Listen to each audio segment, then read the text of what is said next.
형이 400명을 이끌고 오고 있다는 소식이 들어온 밤, 한 남자가 야복강 나루에서 식솔들을 먼저 건너보내고 혼자 남습니다.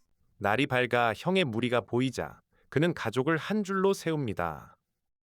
여종과 아이들을 맨 앞에, 가장 사랑하는 아내와 어린 막내는 맨 뒤에, 누구를 먼저 잃을지 그 순서를 정한 것입니다.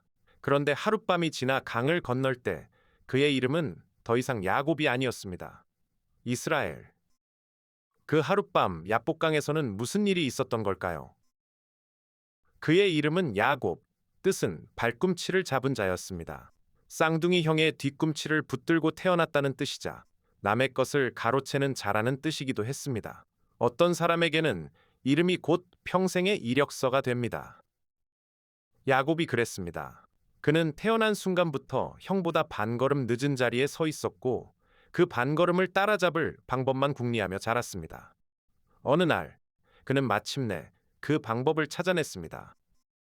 바로 그 하나가 20년 뒤 그를 야복강 앞에 홀로 세우게 됩니다. 20년 전 눈이 어두워진 아버지 이삭이 죽음을 예감하고 맏아들을 축복하려던 날이었습니다. 야곱은 형의 옷을 걸치고 손과 목에 짐승의 털가죽을 두르고 아버지 앞에 섰습니다. 아버지가 물었습니다. 네가 누구냐? 야곱은 대답했습니다. 나는 형 에서로소이다. 그 한마디로 그는 형의 축복을 가져갔고 그날로 형의 얼굴을 잃었습니다. 에서가 아우를 죽이겠다고 벼르자 어머니 리브가는 그를 외삼촌 집으로 피신시켰습니다. 아내를 얻어오라는 아버지의 당부를 들고 떠나는 길이었지만 실상은 형을 피해 달아나는 길이었습니다. 그가 가진 것은 지팡이 하나뿐이었습니다. 20년이 흘렀습니다. 외삼촌의 집에서 그는 속이는 자로 살다가 속는 자가 되었고 그러는 동안 두 아내와 두 여종과 11명의 아들 그리고 딸 디나를 얻었습니다. 셀 수 없는 양과 소와 낙타도 함께였습니다. 지팡이 하나만 들고 집을 나섰던 사람이 이제 두 떼의 무리를 이끌고 돌아옵니다. 사람들이 보기에 그는 성공한 사람이었습니다. 그러나 그가 두고 온 것은 재산이 아니라 사람이었고 재산으로는 그것을 되찾을 수 없었습니다. 돌아오는 길목에 야복강이 있습니다. 요단강 동편에서 흘러드는 지류이고 오늘날 요르단의 자르카강으로 봅니다. 큰 강은 아니었지만 고대 사람들에게 강은 단순한 물길이 아니었습니다. 강은 경계였고 한번 건너면 되돌아설 수 없는 선이었습니다. 강을 건너면 그는 형이 올라오고 있는 쪽으로 곧장 들어서게 됩니다. 20년 전 어머니 리브가와 작별하던 날도 그런 선이었습니다. 성경은 그 뒤로 두 사람이 다시 만났다는 이야기를 남기지 않았습니다. 야곱은 기슭에 진을 치고 건너편의 어둠을 오래 바라보았습니다. 먼저 사람을 보내기로 합니다. 야곱은 전령들에게 문장 하나를 통째로 외우게 합니다. 내 주 에서에게 종 야곱이 이같이 말하나이다. 형을 주라 부르고 자기를 종이라 낮춘 문장이었습니다. 축복을 빼앗던 날, 형에게서 훔친 그 자리를 말로나마 돌려주는 문장이기도 했습니다. 짧은 그 한 줄을 다듬는데 그는 20년을 썼습니다. 전령들이 돌아왔습니다. 야곱이 다급히 묻습니다. 형이 무어라 하더냐? 전령들은 선뜻 대답하지 못합니다. 형의 인사도 형의 분노도 전할 말이 없었습니다. 그들은 그저 이렇게만 보고합니다. 형님께서 400명을 거느리고 마주오고 계십니다. 그게 전부였습니다. 성경에 남은 것도 그 한 줄뿐. 에서가 무슨 말을 보냈다는 기록은 어디에도 없습니다. 야곱은 그 빈자리를 곧바로 최악으로 알아들었습니다. 대답이 없다는 것, 그것이 대답이었습니다. 400명이라는 숫자를 그는 오래 곱씹어 봅니다. 목축하는 형이 아우를 마중 나오는데 필요한 사람은 10명이면 충분합니다. 400명은 마중이 아니라 군대입니다. 마을 하나, 부족 하나를 하룻밤에 지워버릴 수 있는 규모였습니다.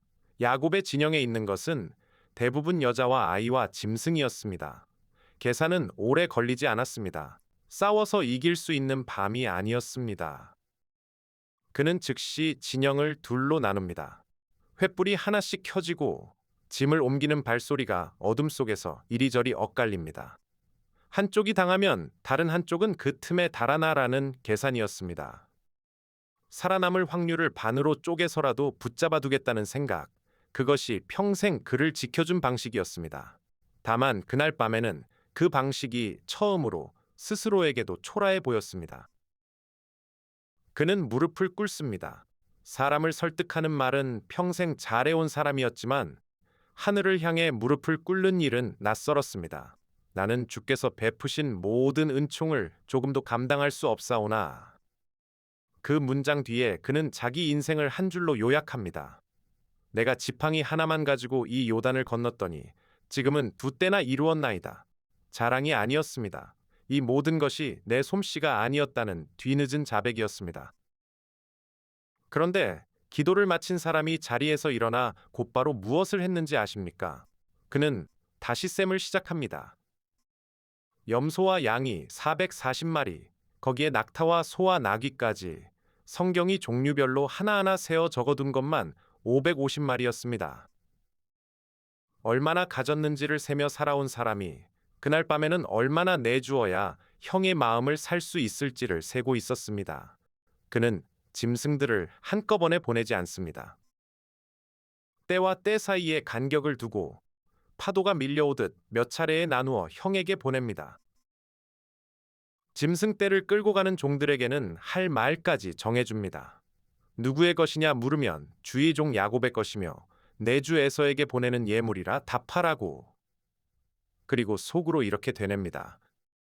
예물로 형의 마음을 풀어놓은 다음에 얼굴을 보면 혹시 나를 받아줄지도 모른다. 살려달라고 빌면서도 동시에 수를 쓰는 사람, 믿음과 불신이 한 사람 안에서 나란히 작동하고 있었습니다. 이 밤 이야기를 이어가기 전에 몇 시간 뒤의 아침 장면을 먼저 꺼내놓겠습니다. 날이 밝고 형의 무리가 지평선에 나타나자 야곱은 식소를 순서대로 배치합니다. 두 여종과 그 아이들이 맨 앞줄, 레아와 그 아이들이 그 다음, 가장 사랑하는 라헬과 어린 요셉이 맨 뒤였습니다. 위험이 닥치면 앞줄부터 부딪히고 뒷줄은 그만큼 시간을 법니다. 사랑하는 순서와 안전한 순서가 같았다는 것, 그것이 이 아버지가 평생 자식들 사이에 남긴 습관이었습니다. 성경은 그 아침을 변명 없이 있는 그대로 적어두었습니다. 밤이 깊어갑니다. 야곱은 식솔들과 가진 것을 모두 강 건너편으로 보냅니다. 그리고 자기 혼자 이쪽 기슭에 남습니다. 20년 만에 처음으로 그의 앞에 아무도 없는 자리였습니다. 어머니도 아내도 종도 짐승 떼도 그를 대신해 서줄 수 없는 자리. 평생 누군가를 앞세워 살아온 사람이 마침내 혼자가 되었습니다. 그때 어둠 속에서 누군가가 그를 붙듭니다. 얼굴도 이름도 알 수 없는 존재였습니다. 말도 없고 설명도 없고 다만 붙드는 힘만 있었습니다. 두 사람은 강가의 모래 위에서 엉킵니다. 밤새도록 새벽빛이 밀려올 때까지 승부는 나지 않습니다. 평생 말과 꾀로만 겨루던 사람이 태어나 처음으로 온몸으로 겨루고 있었습니다. 동이 트려 할 무렵 그 존재가 야곱의 허벅지 관절을 칩니다. 손이 한 번 닿았을 뿐인데 승부는 그 순간 끝났습니다. 성경은 그가 야곱을 이기지 못하자 관절을 쳤다고 적어두었습니다. 밤새 버틴 것이 실은 상대가 봐준 것이었다고. 사람들은 오래 이 장면을 읽어왔습니다. 마음만 먹으면 한순간에 사람을 무너뜨릴 수 있는 상대였다는 것입니다. 이제 야곱은 제 힘으로 서 있지도 못합니다. 그런데 야곱은 놓지 않습니다. 다리가 꺾인 사람이 결코 이길 수 없는 상대에게 매달린 채 버팁니다. 그 존재가 말합니다. 날이 새려하니 나로 가게 하라. 야곱이 대답합니다. 당신이 내게 축복하지 아니하면 가게 하지 아니하겠나이다. 평생 훔쳐서 얻어온 사람이 태어나 처음으로 달라고 매달리고 있었습니다. 빼앗을 수 없는 상대 앞에서 그가 할 줄 아는 일은 그것 하나뿐이었습니다. 히브리어로는 이 장면이 소리부터 기묘하게 얽혀 있습니다. 야아콥이라는 그의 이름과 야복이라는 강 이름과 씨름하다라는 뜻의 낱말이 서로 소리가 겹칩니다. 그는 제 이름과 닮은 강가에서 제 이름과 씨름한 셈입니다. 사람이 진짜로 씨름해야 하는 상대는 대개 바깥에 있지 않습니다. 그 밤 야곱이 붙들고 있던 것은 결국 20년 동안 도망쳐온 자기 자신이었습니다. 돌아온 것은 축복이 아니라 질문이었습니다. 내 이름이 무엇이냐?